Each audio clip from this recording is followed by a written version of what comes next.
Do you want to find your soulmate? Are soulmates even real? And if they're real, how do you find them? The more messed up your dopamine circuitry is, the harder it is to fall in love. Dating apps actually shoot us in the foot because they're selecting for friendship. They're selecting for compatibility. But compatibility is not love. Today, we're going to talk about soulmates. So if you look at the world today, everyone wants to find, well, I don't know if everyone wants to find, a lot of people want to find their soulmate. But if we look at sort of outcomes data and things like that, it's really, really, really hard to find a soulmate in today's world. Dating is an absolute mess. The number of dick pics exchanged is at an all-time historic high. We see, the lowest fertility rates that we've seen in many, many, many decades or centuries. In East Asia, in the United States, and in the Western world, people are getting married later. Fewer people are getting married. The number of kids that we're having is going down. People are struggling. There's a loneliness epidemic across the globe that is probably the worst loneliness epidemic that we've ever faced as the human race. So despite the fact that we have so many opportunities for connection, we are the loneliest that we've ever been. And there are all these things called dating apps, right? And these dating apps promise that, hey, if you use this app, you will be able to find love, find your soulmate. I don't know if they promise that. I don't know what they actually promise. But something weird is going on because as our access to potential partners is actually increased theoretically, right? The cool thing about dating apps is I can run into and interact with people that I would not normally run into. People are like struggling even more than ever. And so then this question becomes, okay, do you want to find your soulmate? Are soulmates even real? And if they're real, how do you find them? So this is such a challenging question to answer because there aren't studies on soulmates, right? No one's doing randomized controlled trials or prospective cohort studies on soulmates. How do you define it from a scientific term? So the first thing that we're going to talk about is when we talk about love, what does this mean? So the thing about soulmates is that we fall in love. So this is a paper called Critical Review of the Meaning of the Concept of Love. Great paper. There was a researcher in 1977 who conducted an in-depth research into the phenomenon of love and found that the concept of love can actually be decided into several different types or sub-aspects. Okay, so this is something that was actually defined in, I think, ancient Greece. So eros, this type of love is characterized by strong and passionate passion. People feel fascinated and crazy about their partner, classic form of romantic love, okay? So when you find your soulmate, do you feel passion? Do you feel fascinated and crazy? Ludus. This type of love reflects a more competitive or playful approach to relationships. People who adhere to this type of love tend to see relationships as a game to be won or as a challenge to be completed, right? So this is kind of a more playful love. It's kind of like, who wins in the end. So storage, the type of love that grows from friendships and relationships that build on similar interests. So this is a love that slowly grows and develops from the intimacy and mutual understanding that has existed over a long time. So when people say like, how do I get out of the friend zone? Right? This is a big debate. Can someone who, if you've fallen in love with your best friend, can something happen? Yes, I think the answer is yes. Pragma, love that is seen practically or pragmatically. People who adhere to this type of love tend to choose partners based on practical criteria such as suitability of values, social status, and financial stability. Power couples. Relationships as a means to achieve goals or fulfill certain needs. Mania is a type of love that tends to be obsessive, may feel anxious or insecure in their relationships, tend to pursue their partners with a need for constant attention and validation. Characterized by strong and unstable emotions. Agape love, a form of love based on commitment, sacrifice, and selfless care for one's partner. Altruistic and ennobling love, prepared to make sacrifices for the happiness and well-being of their partner. So the first thing that I want to point out, see, when we talk about finding your soulmate, what does that mean? Does that mean that you fall in love with someone? But if we look at the concept of love, it actually encompasses a lot of different things. And I think the first mistake that we make when we try to find our soulmate is that we mix all of these things together. So I think this is where we see the first problem with dating apps, which is that if we look at it, right, so there's a practical kind of love, right? So we have pragma love. So this is a love where it's like you're looking at this other person and you're saying, I'm this religion, I want kids, this is what I want my financial, I want to be a stay-at-home dad, I want to be a stay-at-home mom, my partner wants to be married to a stay-at-home mom, a stay-at-home dad, right? They want to work, they want someone to be at home with the kids, they want to have kids, we have a similar religion. This is qualitatively different from passion, from eros, from mania. So that's a second dimension. Now, I think the biggest problem, and this is why it's important to understand that these two things are different, because the majority of using dating apps, we're selecting for pragma, not passion. We're not falling in love. We're gauging people like job interviews. So this is actually closer to matchmaking. Relationships have never been easy. Anytime you interact with someone, you're dealing with their unique soup of emotions, expectations, and even traumatic baggage. And the fact that we're all texting now and dating apps are a thing is not making things easier. That's why we developed a coaching program to help our community with modern relationship problems. So if y'all are struggling with your relationships, check out the link in the description below. So in India, even to this day, we have arranged marriages. So arranged marriages are when like your parents and somebody else's parents get together. They look at your religious, like, do you eat meat? Do you drink alcohol? Are you like financially stable? Do y'all want to have kids? Like they look at all of these factors and they try to match them up. It is a pragmatic approach to love. And love is not even a part of that, right? So it's like, even in arranged marriages, what tends to happen, so this is like how it's been described to me, is that you match initially. And so I was talking to, one of my close family friends, and I was asking him, like, what was it like when you met your wife? And he was like, we met the day before we got married. And it was decided to be a good match. And then over time, so they've been married for like 40 years, and happily so. They've raised a couple of kids. Their kids are doing great. Their grandkids are doing great. They're like living their best life. And so then they also develop this other kind of storage love, right? So this is a love that is based on friendships and relationships. So this is like, we've been together for a long time. We've grown together for a long time.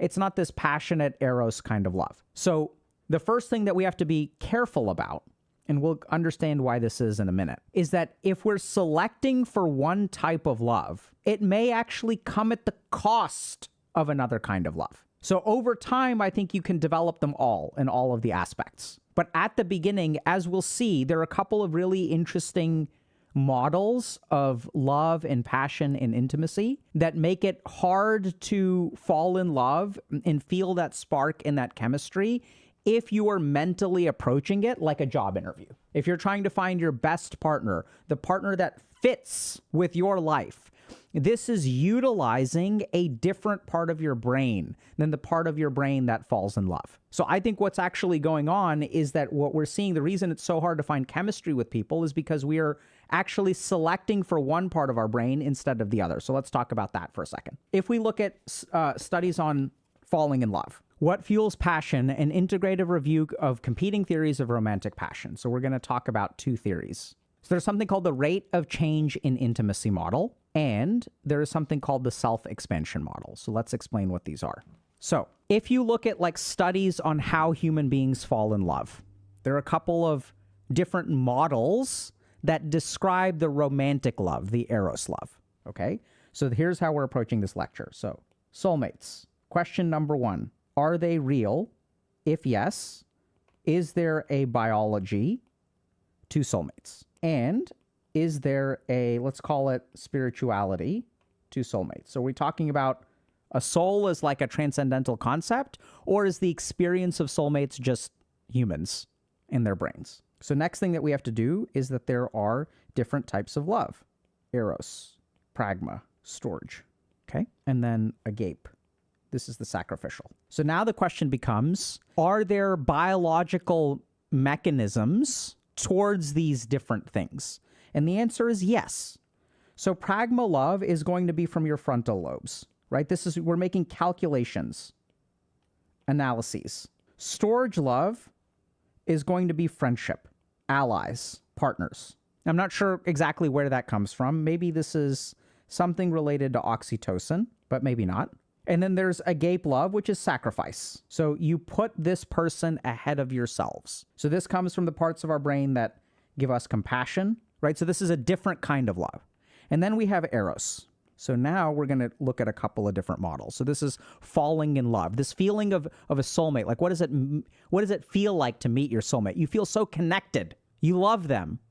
You just met them and you feel a spark. That's why we're going to talk about the rate of intimacy model. Okay, so let's understand this. Here's time, Here is how well you know someone. So when I meet a soulmate, I don't know them very well. I just met them for the first time, and I learn a little bit about them. And then I learn a little bit more. Then we start hanging out. Then we start hanging out more, and I'm learning more. Oh my God, now we're trauma bonding. Now we're connected. Now I'm discovering this. And now, oh my God, we like all the same bands. And then eventually, actually, this is maybe a better indication of it. So now I'm falling in love, but then something starts to happen. Now I know a lot about them. Now I'm starting to, we're kind of getting into a relationship. I'm still learning things about them. These things are not as fun as before. And then eventually I know them. So what this model posits, and I think there's neuroscientific evidence of this, is that the rate at which you are getting to know someone. So how much has intimacy increased here? Right? Let's say it's increased 0. How much is it intimacy increased here? It's increased 3. How much is it increased here? It's increased 5. How much is it increased here? Now it's increased 10. So this is like, if we're looking at calculus, it's the rate of change. The level of intimacy is accelerating. So I knew 1 fact about them today.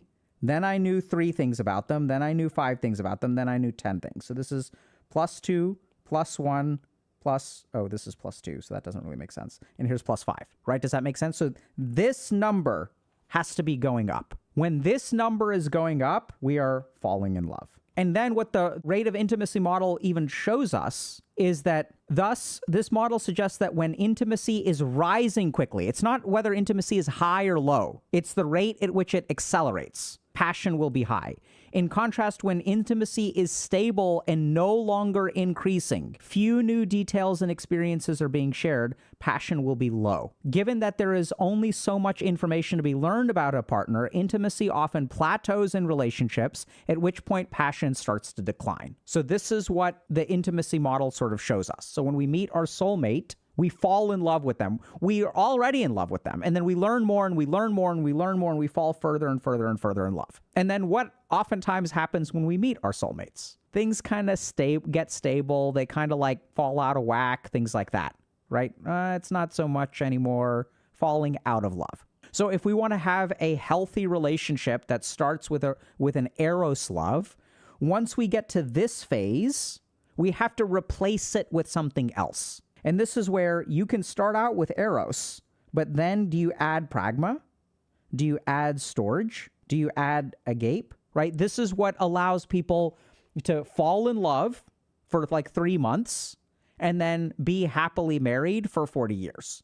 The quality of love is different. The neuroscience of the love is different. So let's talk about neuroscience a little bit. So this kind of love is governed by the nucleus accumbens and dopamine. So if we remember, dopamine gives us a sense of pleasure, gives us a sense of craving, and gives us a sense of behavioral reinforcement, right? So if I smoke a cigarette, I get some pleasure from it, and then I want another one, and then I smoke another one. So what we know from studies on love is that when you are with someone that you love, we're talking about this phase, okay? The rate of intimacy, we're talking about eros. So their presence secretes dopamine in your brain. That's it, just their presence. They don't even have to be doing anything. And then like if you've been in love, like you kind of know what I'm talking about, right? Like you're just with them and you can't wait to be with them. I crave you. What part of you? Any part of you. You're holding hands, you're hanging out, you're walking around, you're eating meals. You're just with the other person. You don't need any kind of activity. And that's just simply because their presence secretes dopamine, gives you pleasure, causes you to crave them, right? And causes you to seek them out again. Another key thing about this is that this also suppresses your risk assessment circuits and suppresses your analytical circuits. This is why when you fall in love, you do stupid things. This is a feature, not a bug. Now, if we sort of look at this, what that means is that eros is going to inhibit pragma. Now, the question becomes, does pragma also inhibit eros? So now let's look at a different model. So this is time.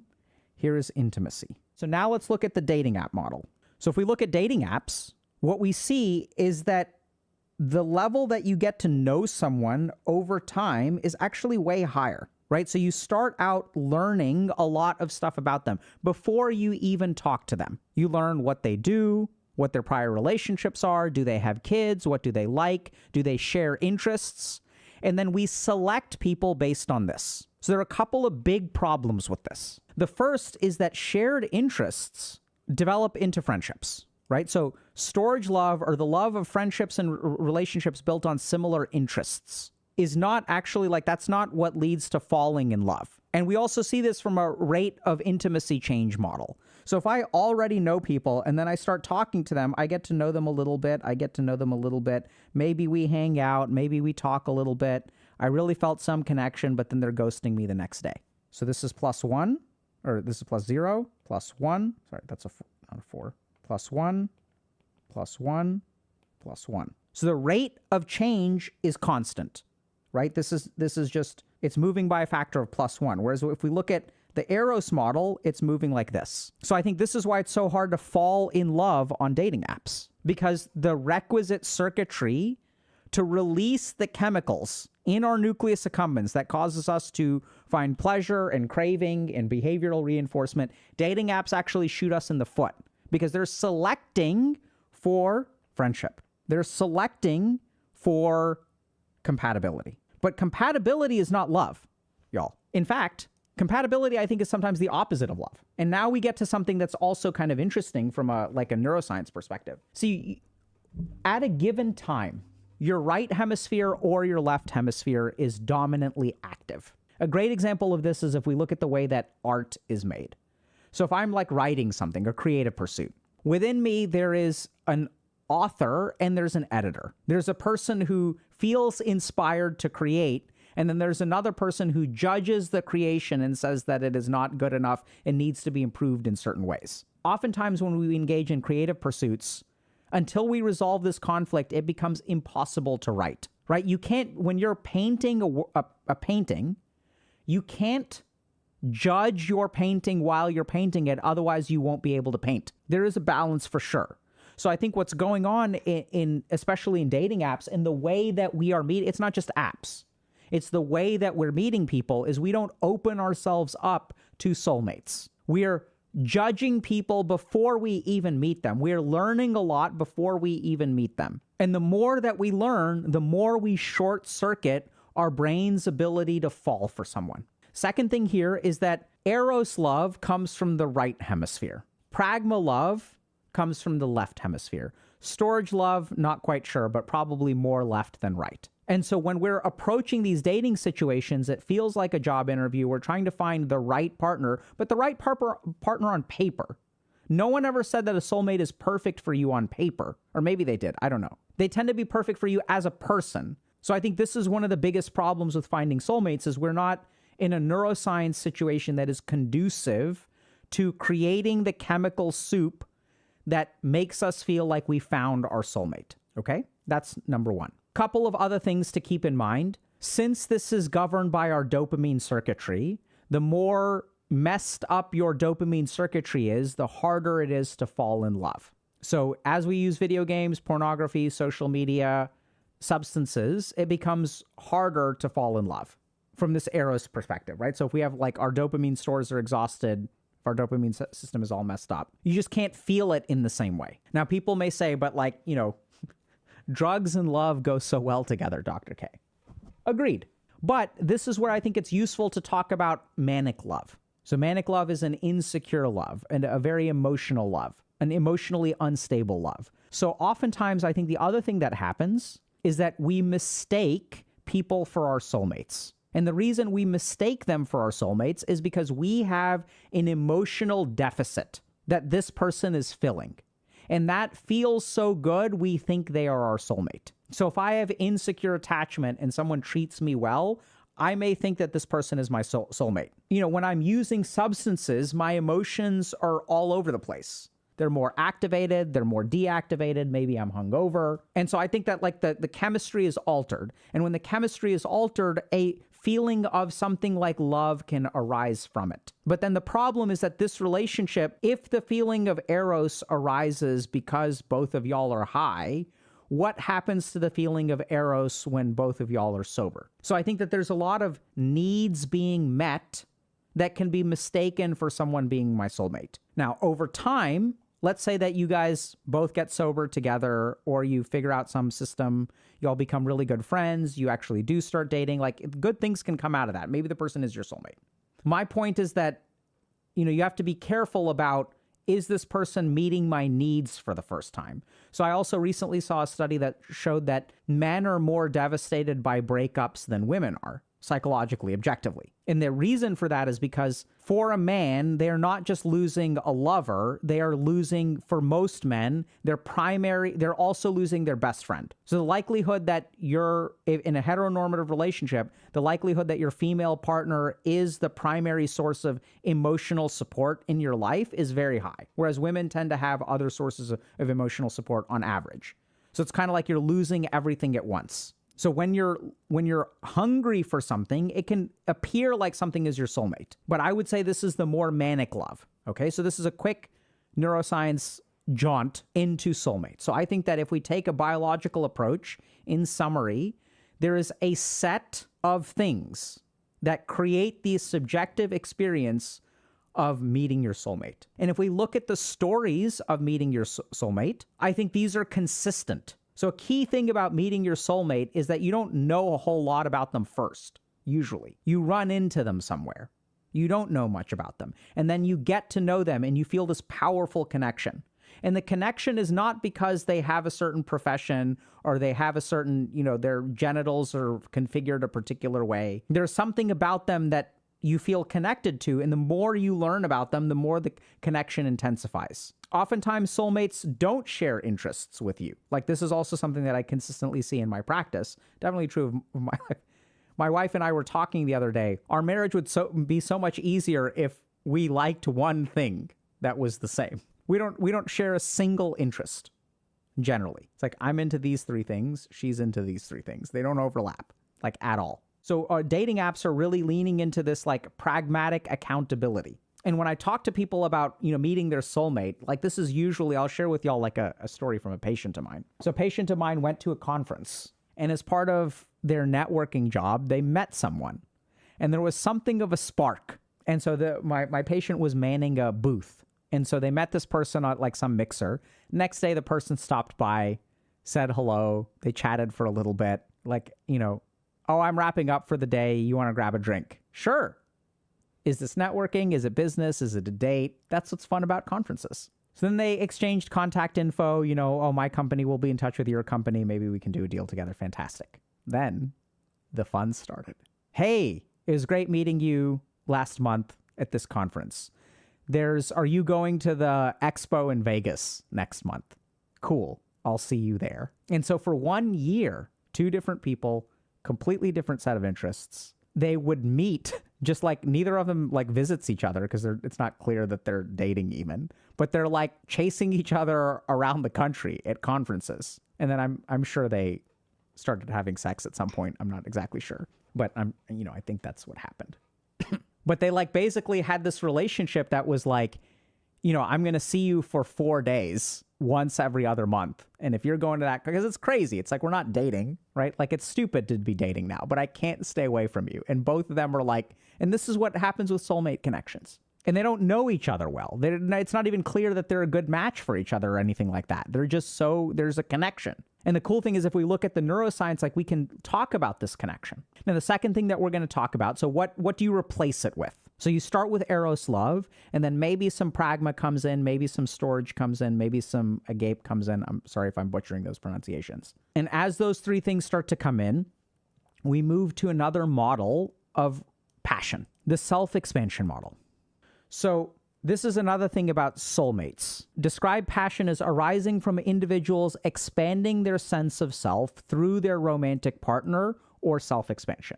So what does this mean? So human beings like to level up. So I grow in this way. I'm a medical student. I'm a college student. Then I'm a medical student. Now I'm a doctor. Now I'm a psychiatrist, right? So we like to level up. And at some point, what some human beings start to do is they start leveling up through someone else. I am leveling up. Now we are a we. Now my partner's accomplishments become my sources of pride. Now we're celebrating, right? So when I graduated from medical school, I was broke and my wife was not. And then she took us on a trip to celebrate. And then, so that was like her accomplishment too. You know, so like we start to grow, like we become a we. Now it's our life together. Now, like, so the way that I was leveling up, now I have kids. Now we want our kids to do well. Now we have a house. Now we're going on vacation. You know, now she gets to trot me around when she wants to. So like, this is the self-expansion model. So this is where, like, when you meet your soulmate, it's, so I'm leveling up over here, my soulmate is leveling up over here, and at some point we join, and then we start leveling up together. Now it is our life. Now this person becomes a part of me. They've always felt like they're a part of me, but we're starting to build a life together. Does that make sense? So soulmates they were meant to be together, and then now, like, the mentness of being together also like ripples out into your life. Now y'all build a life together, and that's what it was not just that initial spark. We really were meant to be. So I think we transition from this rate of intimacy model to a self-expansion model. So this could explain how we find our soulmates in the real world.